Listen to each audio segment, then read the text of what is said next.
A woman is speaking out after a shocking video of her being dragged through a hallway by a Kelowna RCMP officer was made public through a lawsuit she filed over the incident.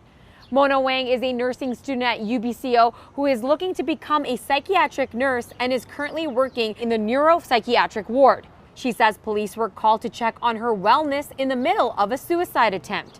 Constable Lacey Browning entered the apartment and found Wang laying on the bathroom floor semi-conscious.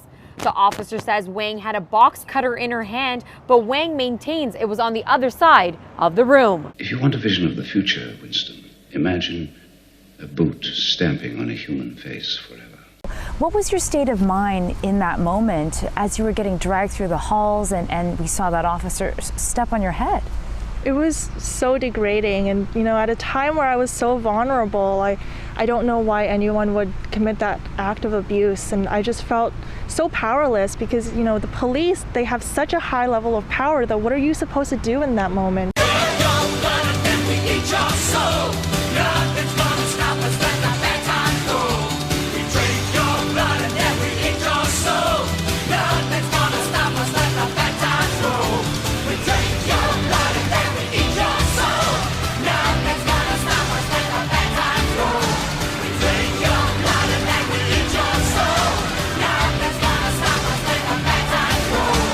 It just felt so degrading. And now looking back at that video, what goes through your head when you're watching it? Well, the first time I watched it, I was sobbing. And it was awful. I don't think anyone wants to see themselves like that. But then, it kind of angered me to know how many people kind of go through this and how their voices aren't heard. And that's kind of why I'm going out and taking so many interviews, is because I have this chance to speak publicly about what happened.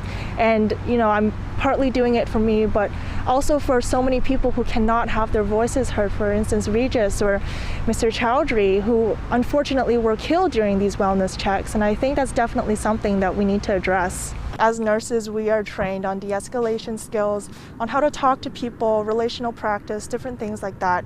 And I definitely think that when police get in a situation like that, their instinct is to use violence. I think there should be a lot more education involved on de-escalation, because I work in a neuropsychiatric unit. We deal with combative patients every day, people who are verbally abusive, who are physically abusive, and yet you never see us with our boots on their head. It's important to note that no civil responsibility or criminal allegation against Constable Browning has been proven in court. And with all the conversation now about defunding the police and thinking of alternate ways that we could approach a situation like yours, where do you stand on it now, and what would you like to see happen? I definitely believe that the police department get way too much of a funding. I do believe that they do incredible work, but I think a lot of the funding could be allocated better to solve the problems at the root.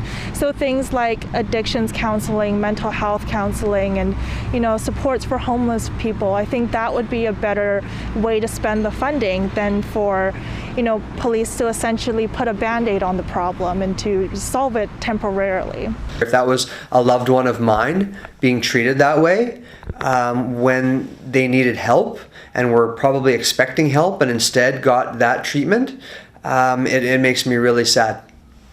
So, what do you do about it, having seen that?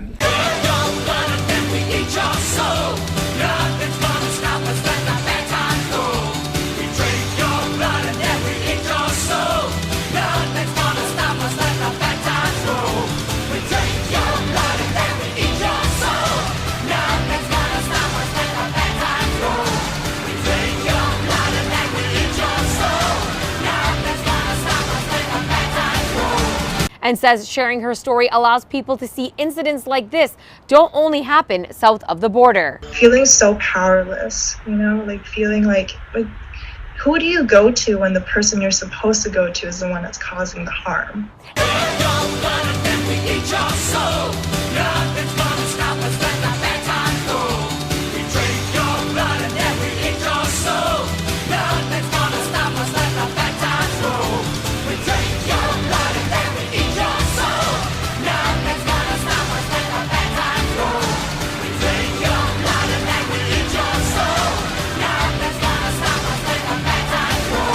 And that's why I'm for the abolition of police. That is the standard, not the exception of what they do. Go look up on YouTube here, police brutality, and have fun going down that rabbit hole. I know people are saying defund the police, but I don't want to defund them. I want them absolved, because they're no fucking good. And they say, what are you gonna do without the police? I know Steven Crowder, he's all big on the fucking police. Well, that's very simple. What they did before 1848, was it, or 38? In Boston, before the first police department was formed here in the U.S., you defended yourself with the Second Amendment. Right here. That's what you do without the fucking police. You defend yourself as per the Second Amendment. And this is nothing new. As I've been saying before with the LA riots, how they fucking ran away.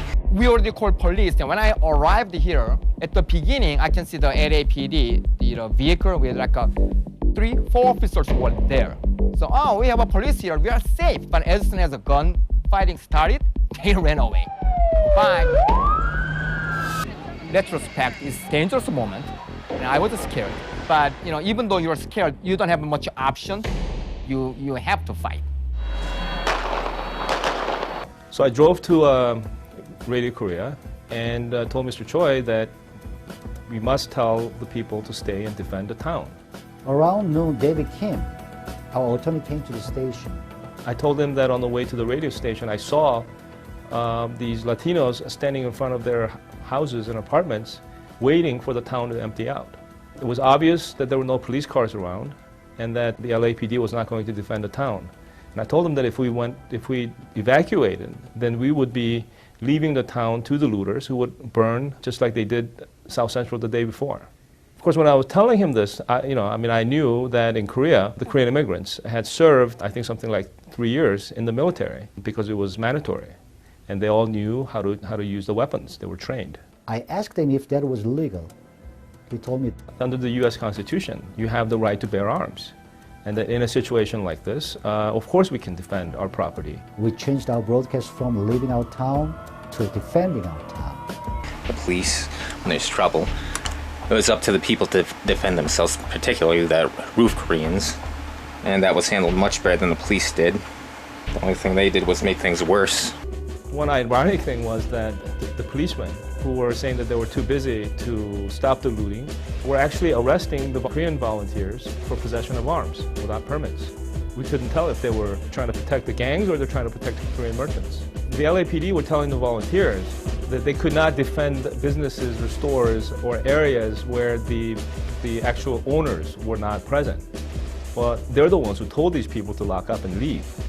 And when the volunteers were trying to put out a fire on 6th and Western, for example, they arrested them, and they confiscated their weapons and told them to leave. It was a small fire that could have been put out by these volunteers. That building burned to the ground. In an SHTF situation, it doesn't mean that we've gone back to the Stone Age. One of the things that Verfal said in the coming economic collapse that happened in Argentina was the police won't be there to protect you, but they'll be there to arrest you. Or even better yet, they started that riot there with beating up Rodney King. And of course this riot here, I think this is probably worse than the LA riots with George Floyd, with them fucking killing him there. And yes, I've seen the new video footage. That does not change a goddamn thing. They still put their fucking knee on his neck for over 8 minutes. I know there's some assholes there in the comments saying, oh, they're just following procedure. All right, if you think that's fine and all dandy, let me put my fucking knee on your neck for 8 minutes and see if you live. And get back to me on fucking procedure.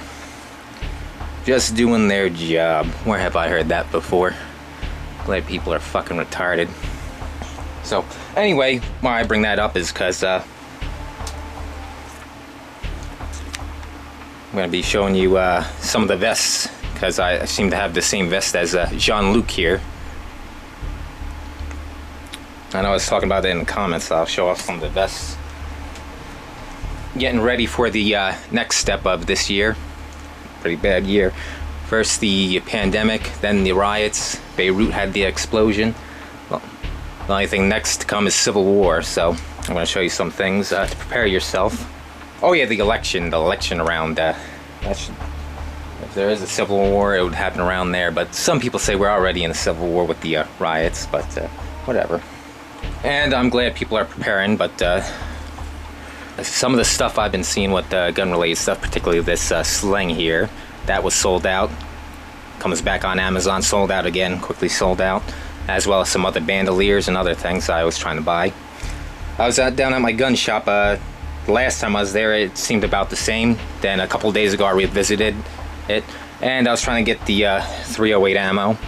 I could only get 3 boxes there. The rest were all sold out.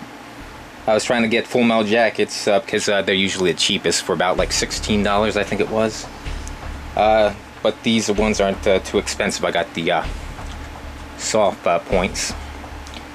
Now the extreme soft points were much more expensive, like 40 something, while these ones I got were around 20. So it wasn't too much more expensive than a full metal jacket, so I bought them while they had them. And also at the gun shop, all the semi-autos were all sold out, and what was replaced was all double barrels and bolt actions. And I'm still trying to get that AR-7 that's still sold out. Oh yeah, he said he was trying to get the 308 ammo before. He went to the distributor, and some other shop bought it. That was supposed to be reserved for him, but they refunded his money, so I can get 308. Well, we'll get back to the vest in a second. Let's go to the authentication. I know this video would only be like less than 5 minutes if I just did the authentication, but this is a bit of a vlog of what's going on. What the hell? Alright, WD, wind, or is that, yeah, is that D? Yep, initials. Of course, I'm way back to get all this in frame so I don't have the light.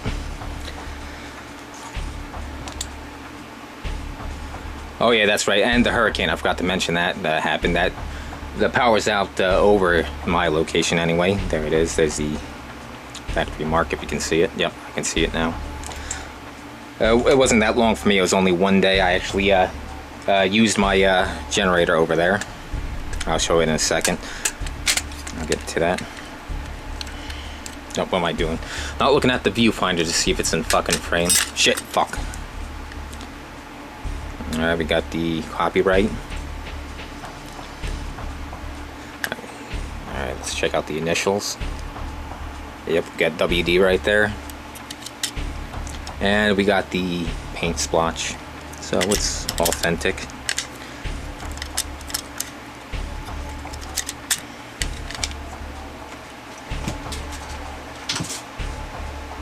Yeah, I just got this a couple of months ago. I showed you in the other videos.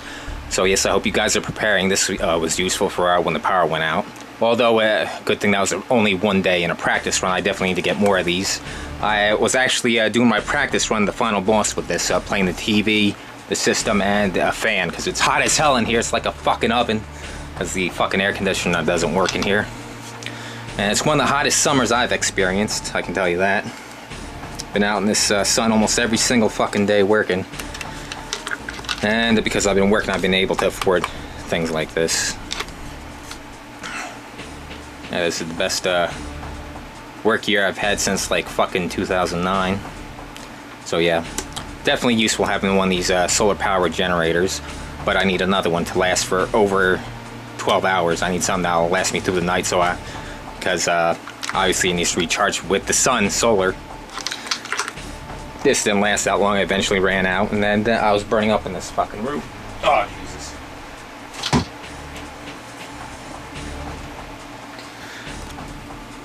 I better move this up.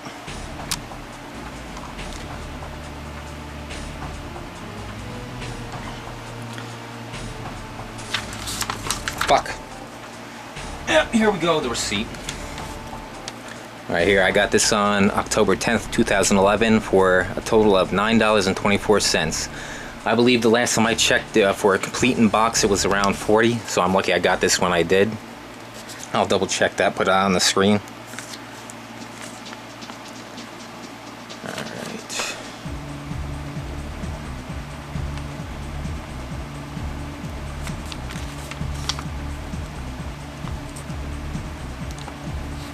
And I did rent this back when it came out. It's like It's Gears of War before Gears of War. It's based around that mechanic, the cover mechanic popping out. Although I know Time Crisis had the popping out, but that was a light gun game, not a third-person shooter. So yeah, when people say Gears of War was the first one to do that, that's not true. It was, as far as I know, it's this one. If anybody knows anything before 1999 that had the cover mechanic, I'd like to know. So as far as I know, this is the first one.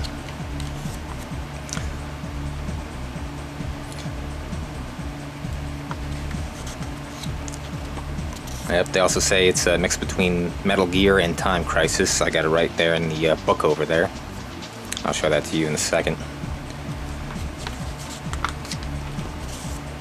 Now they did make a port for the PS2, and it has the voiceovers, which I do not like the voiceovers because I don't like how he sounds. He sounds like a dude bro surfer guy in that game, and that's not who I thought he would sound like. I thought he would sound more stoic, so I don't like the PS2 voiceovers. And also Lisa sounds like a bitch in there, so I don't. One of the few times I don't like the dubs, and it's not even a dub per se. It's this one that doesn't have any voice acting in it because it's the N64. Don't want to spend the extra money and time to compress those audio files like Resident Evil 2 did and Rogue Squadron.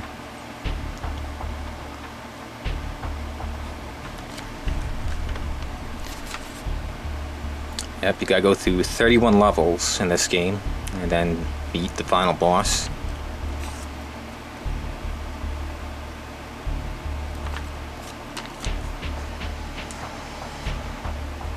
Yeah, as you can see, this tips and trick fucking cover got ripped off somehow, either in the move or somebody's fat fucking feet couldn't step over it. I have this on the floor while you're playing the game and someone can't lift their fucking fat legs high enough to go over it. This has the strategy guide, well, somewhat of a strategy guide. There it is. As in Metal Gear Solid and Time Crisis, game's basic tactic is to hide. Right there. And I have my own notes here. I got 5 pages. And I guess the 100% is finding these ammo pouches. Gives you obviously more ammo to hold.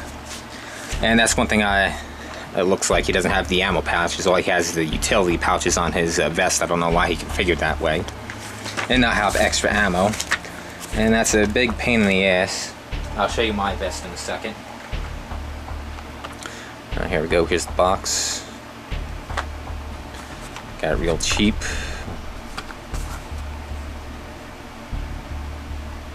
Where is it? Closest thing to Metal Gear Solid for the N64, except for Hybrid Heaven. Hybrid Heaven was supposed to be a legitimate Metal Gear Solid game, but then they changed it. And that's very unique in its own way. It's a RPG fighting game.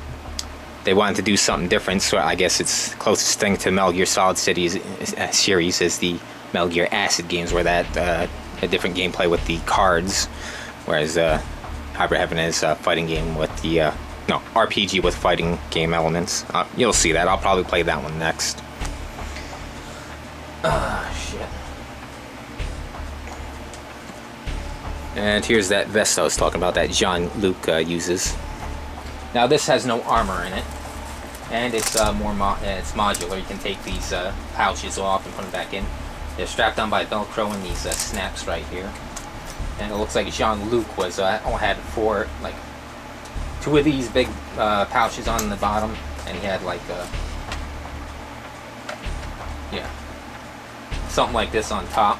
And that's why I can't carry much ammo. In the beginning of the game, you can only carry 1 magazine for the MP5 and 1 tube of shells in the shotgun, and you gotta find the ammo pouches to get more ammo for those guns. Where his 1911 has infinite ammo. Now what I like is they actually have the gun chamber around when you reload, so it's I think his gun has 10+1. If you reload when the gun's empty, you'll just get 10, but if you reload before it runs out, it'll be 11 or something like. You'll see the game and the exact number. I wasn't counting, but you can put 1 in the chamber instead of just using the magazines. Here's the new vest I got. I'm getting ready for that fucking Civil War that's coming up.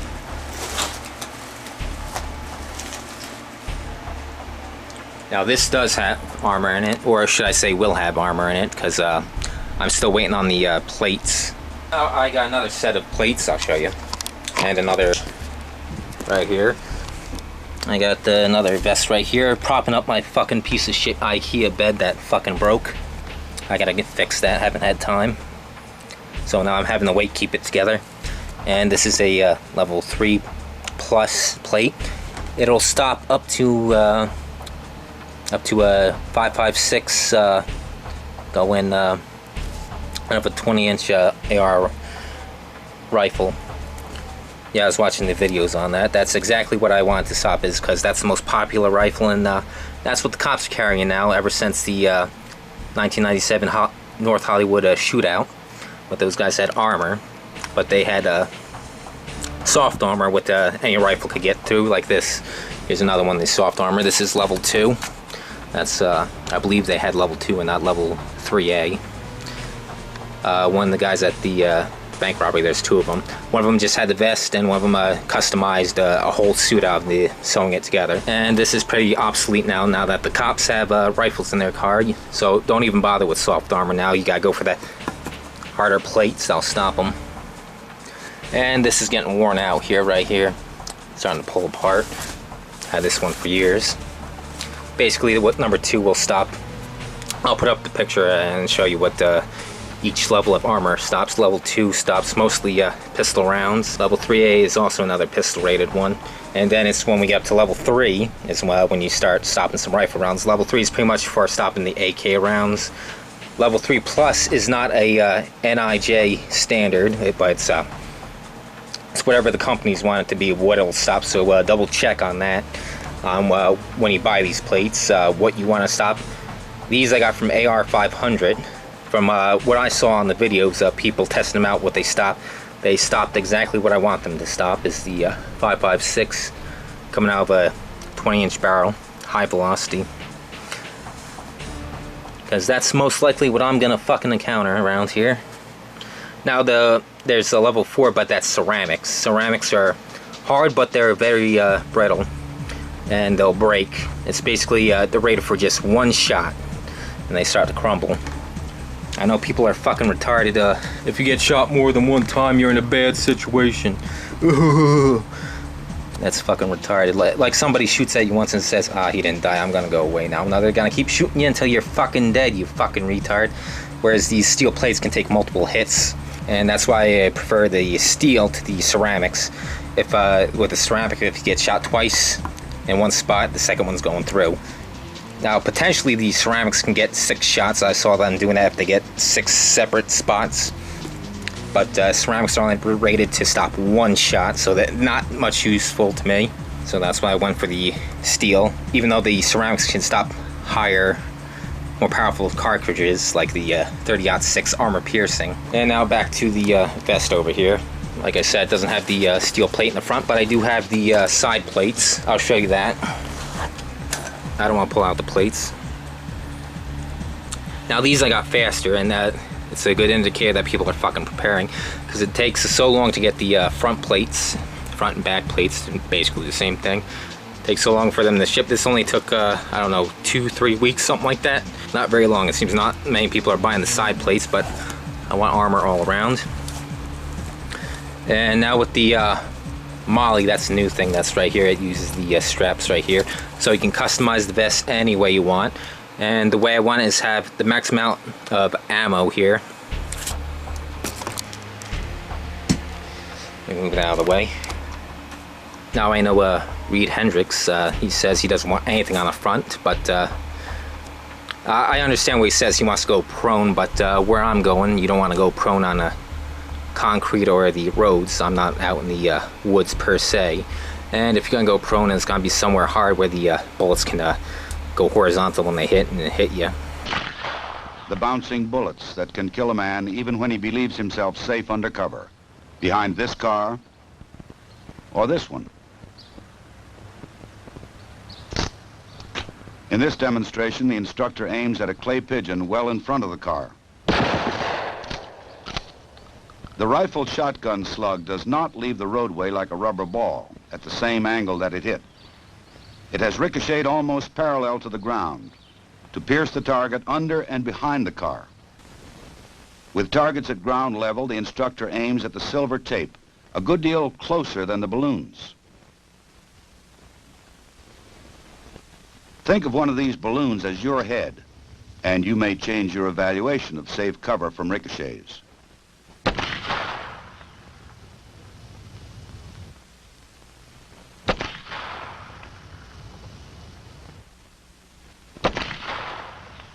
And what's more important for me is to have as much ammo as you can so you can do suppressive fire if you ever find yourself in a fight. Like in the 1986 Miami shootout, a lot of them ran out of ammo, guns shot, and 2 of the FBI agents got killed. So, and that one agent says, carry as much as you can. How much ammunition would you fellas recommend that an agent carry? In this particular situation, as much as you can carry. My recommendation to people who are serious about street survival, as Ron said, is to carry as much as you can possibly carry. And that's what I'm going to do. So right now, let's see, over on the side, I got and carry 4 magazines of the AR-15. Right here, I got the medical pouch. I got to fill that on up. And I like how these other pouches have more mollies on them, so you can add more. What I want is to... this vest ain't done yet. I want some utility pouches for a flashlight and this Swiss Army knife. Now, I don't like the multi-tools. They suck. I tried them trying to screw something in, and they don't work too good. The Swiss Army knife works a lot better.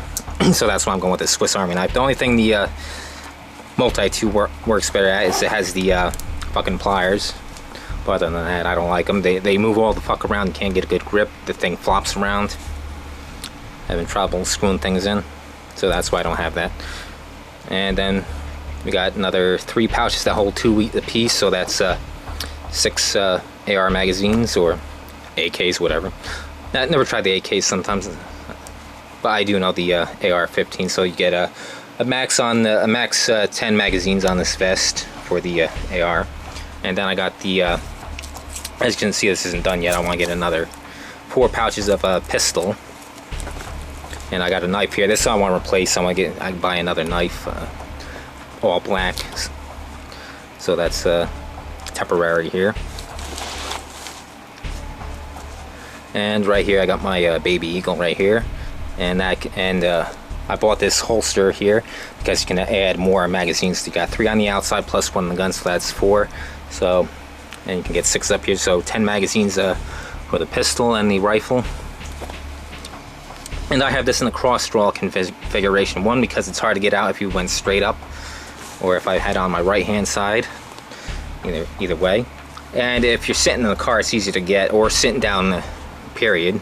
You can. It's easier to get in a cross draw configuration. So that's another consideration people don't think is if you're in the car. That's precisely why I have nothing on the back here. And now I have this loose enough so I can just throw it over my head. So you gotta be quick with these things. Like the Minutemen back in 1700s. Like the McCloskeys out there. You saw how the rioters broke in and they came in?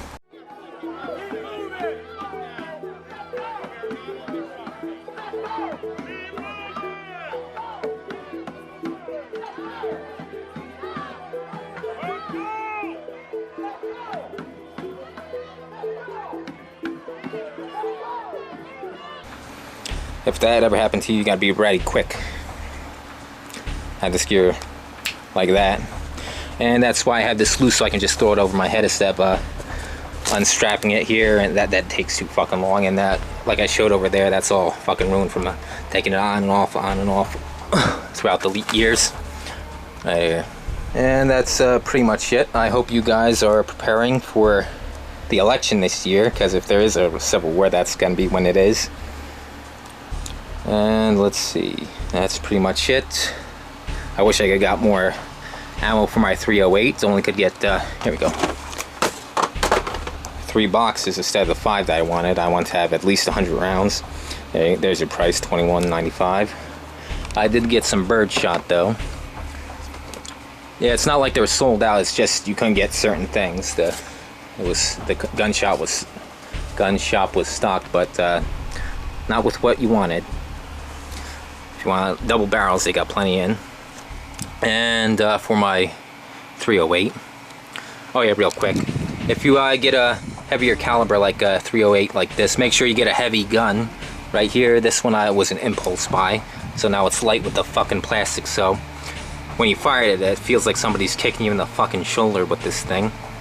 That's physics there. A heavier gun means it's gonna need more energy to move back, so the weight absorbs the energy and it's not being transferred into your shoulder. And I know a lot of people like the light guns, lighter I should say, but if you have a heavy caliber, it's gonna be, that energy is gonna be transferred into your hand, and it's gonna hurt like a motherfucker. I know there's some people who say ounces equal pounds, pounds equal pain, dude. Well, what I say to that is you gotta start working out, and then we'll have a problem with the weight. Mythbusters has done a thing on that, where the average person, those two guys, ran a course with the heavy weapons, and another guy who does work out, and it seems the workout guy had no trouble whatsoever. They're testing the myth that your avatar can carry an array of artillery and continue to take out opponents with the same lethal efficiency and speed.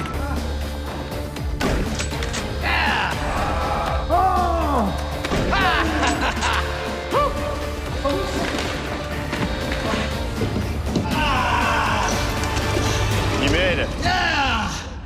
Now, based on Jamie's and my performance, it would seem that the myth is busted.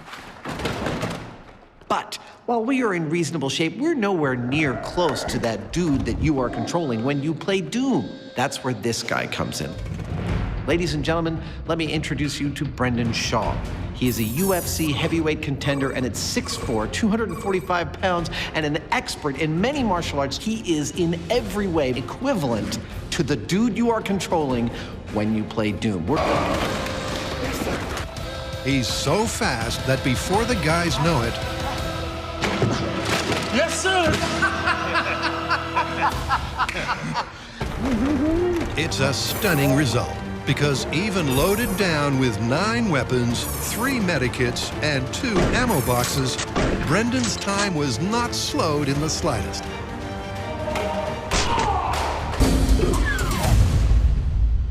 So, highly recommend you guys start working out until the election and start preparing.